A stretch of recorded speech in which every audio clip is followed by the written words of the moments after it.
자, 여러분. 아주 큰 건설 프로젝트를 한번 상상해 보세요.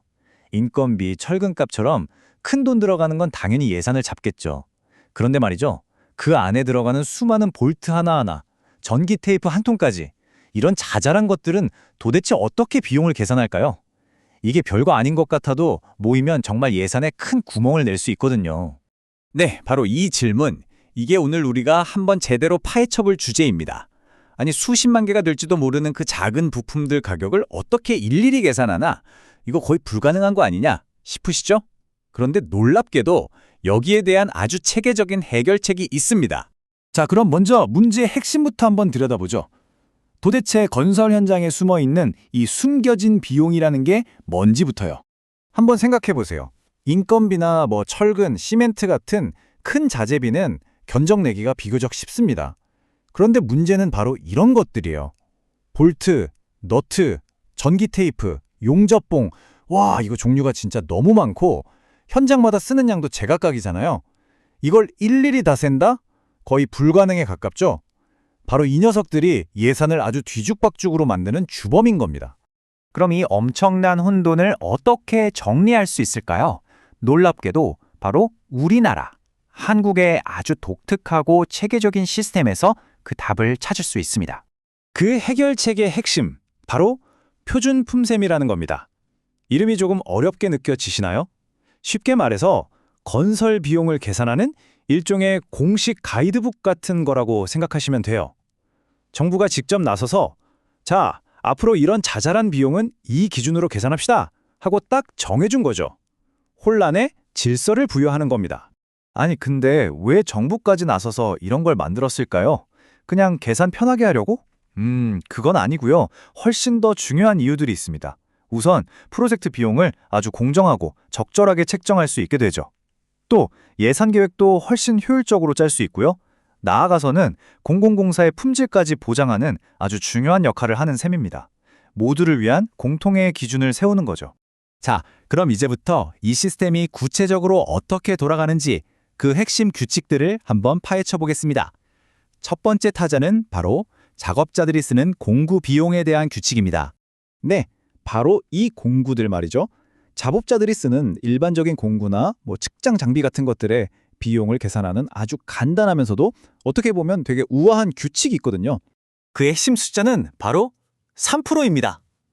3%? 이 숫자가 도대체 뭘 의미하는 걸까요? 궁금하시죠? 제가 아주 중요한 힌트를 하나 드리자면 이건 바로 사람과 관련이 있습니다. 네, 맞습니다. 바로 그거예요. 공구 비용, 전문 용어로는 공구솔료라고 하는데요. 이걸 직접 노무비의 최대 3%까지로 계산합니다. 왜냐고요? 아주 간단하죠. 공구는 결국 사람이 쓰는 거니까요. 그러니 그 비용도 당연히 사람의 비용, 즉 인건비에 연동시키는 겁니다. 정말 직관적이지 않나요? 자, 공구는 해결됐습니다. 그럼 다음 규칙으로 넘어가 볼까요? 이번에는 아까 말했던 그 수많은 잡다한 재료들, 얘네들은 어떻게 처리하는지 한번 알아보겠습니다. 네, 바로 이 항목들입니다. 일일이 세기도 힘든 그런 작은 소모품들이요. 아까 봤던 바로 그 볼트, 너트, 테이프 같은 것들 말이죠. 자, 여기서 등장하는 핵심 숫자는 2%에서 5% 사이입니다. 그리고 중요한 건 이 비율은 방금 봤던 공구 비용과는 완전히 다른 기준에 따라 적용된다는 점이에요. 네, 바로 이겁니다. 잡재료비는 공구와는 다르게 프로젝트의 주재료비를 기준으로 2에서 5%까지 계산하도록 되어 있어요. 논리가 뭘까요? 자잘한 재료들은 결국 큰 재료들을 쓰는 데 따라 들어가는 부속품 같은 거니까 그 비용도 당연히 주재료비에 따라가야 한다는 거죠. 이것도 정말 합리적이죠? 자, 좋습니다. 지금까지 공구와 잡재료 이 두 가지 핵심 규칙을 살펴봤는데요. 그럼 이제 한 발짝 뒤로 물러나서 이 시스템이 대체 왜 이렇게 중요한 건지 그 큰 그림을 한번 정리해 보겠습니다.